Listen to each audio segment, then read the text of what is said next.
Hello everyone, welcome to another Stitches and Scribbles tutorial. Today I'm going to be making a kimono style sweater for the summer, so I'm using a really lightweight cotton yarn in a whole bunch of different colors to do that. This was a yarn pack that I purchased off of Hobie, so it's all shades of teals and blues, and I'm going to put them together to create an ombre pattern.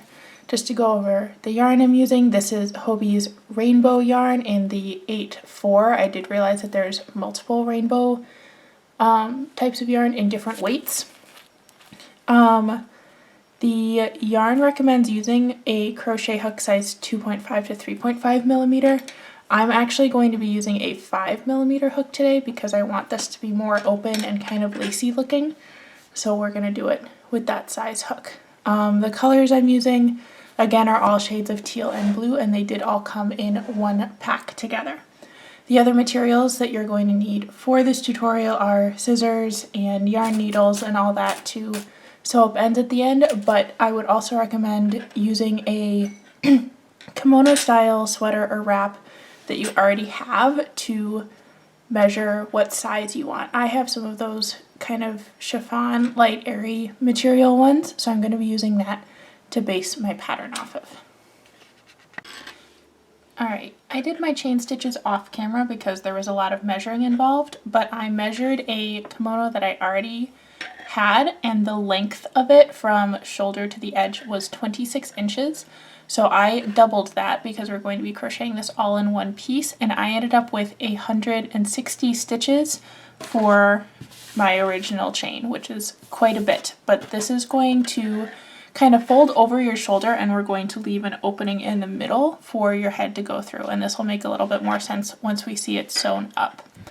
To start your first row, we're going to double crochet all the way across. So I'm actually going to add 2 chain stitches to what I have to count as my first double crochet. And then I'm going to start my double crochet in the 4th chain from my hook, so that I have that chain 3 double crochet stitch on the end. You're going to go ahead and double crochet all the way across, and then I will show you the next step.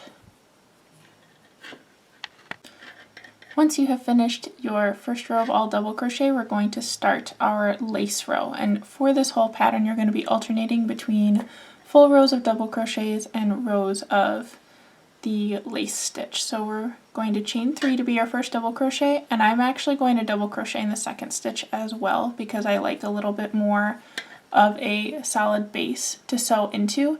If you get to the end of the row and you have 2 stitches left, you can go ahead and do 2 double crochet or just do 1. I know that when you're chaining a lot of stitches at the beginning, sometimes counting and getting the exact number doesn't always work quite correctly, so you can feel free to do 1 or 2 stitches at the end to finish off your row. Once you've done those 2 double crochet at the beginning, you're going to chain 1, skip 1 space, and double crochet in the next one. And what this is going to do is create little open boxes as you go through the row to give it kind of a lace effect. So again, you're going to chain 1 and double crochet in the next stitch, chain 1, double crochet in the next stitch.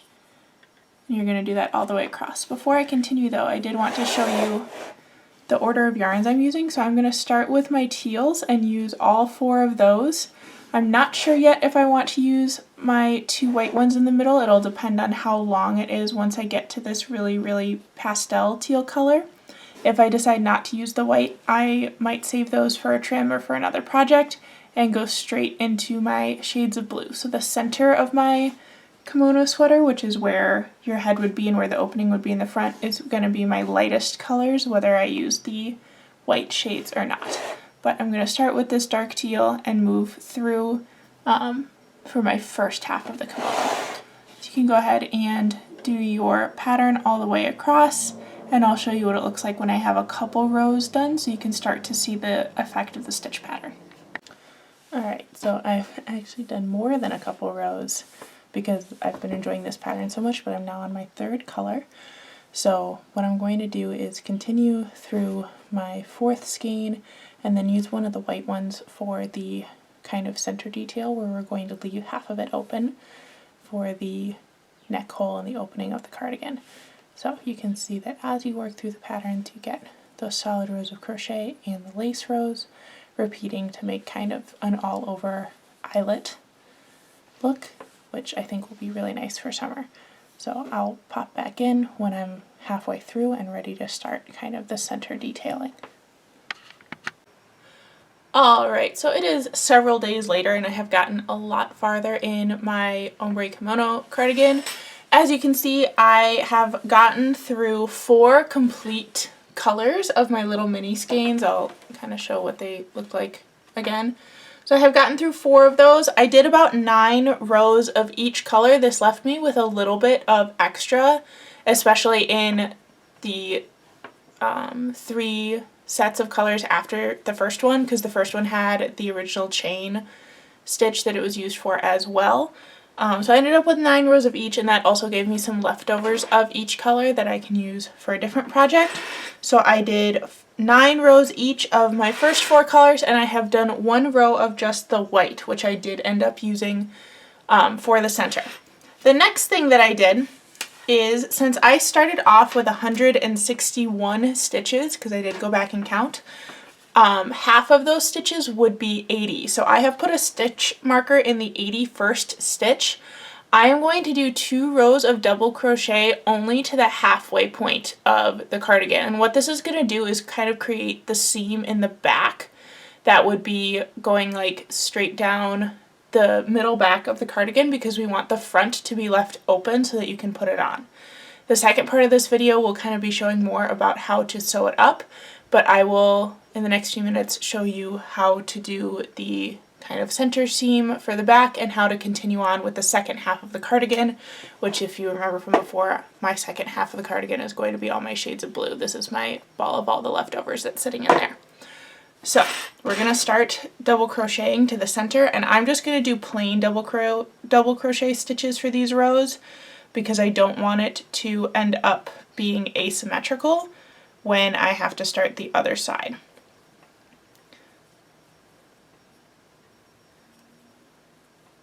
So go ahead and double crochet all the way to your center point where you have that stitch marker. Okay, so I have gotten my first half row of double crochet done, so you can see that I stopped right where the stitch marker is and then I turned my work. I'm going to do 1 more row of double crochet back down to the other end of the piece so that we are back at the beginning of our row. So again, you're just using plain double crochet. We're not doing the mesh stitches in this section, so I'm going to start with my chain 3 and go back down the other side.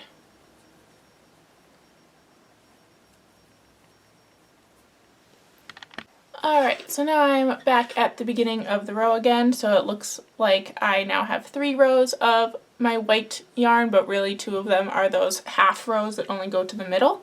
So what we're going to do is to double crochet all the way to the middle again, and then after you reach the last double crochet in the middle, you're going to chain 81 stitches, and this is going to meet back at the full length of the cardigan, so then you can continue on with the stripes as normal.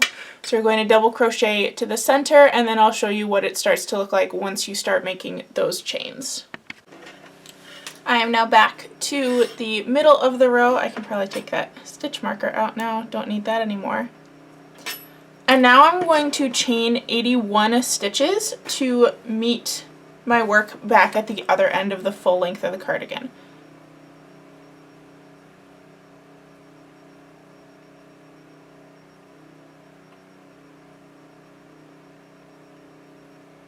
So as you start to chain, I just did 10 to show you, it's going to start to recreate that other edge.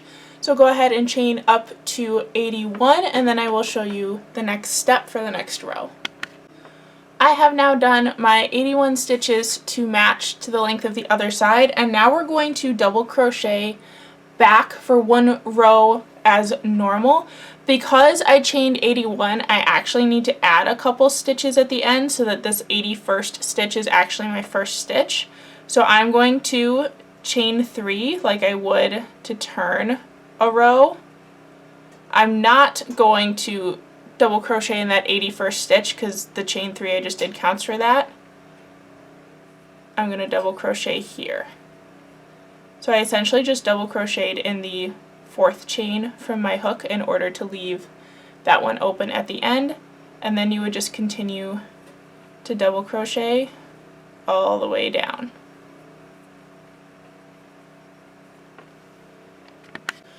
Alright, so once you have finished that double crochet row, you should have something that looks something like this, where it has that spacing in the middle so that this becomes the seam on the back. For the rest of the cardigan, you're going to continue with your pattern of 1 row of double crochet and run 1 row of the lace stitch.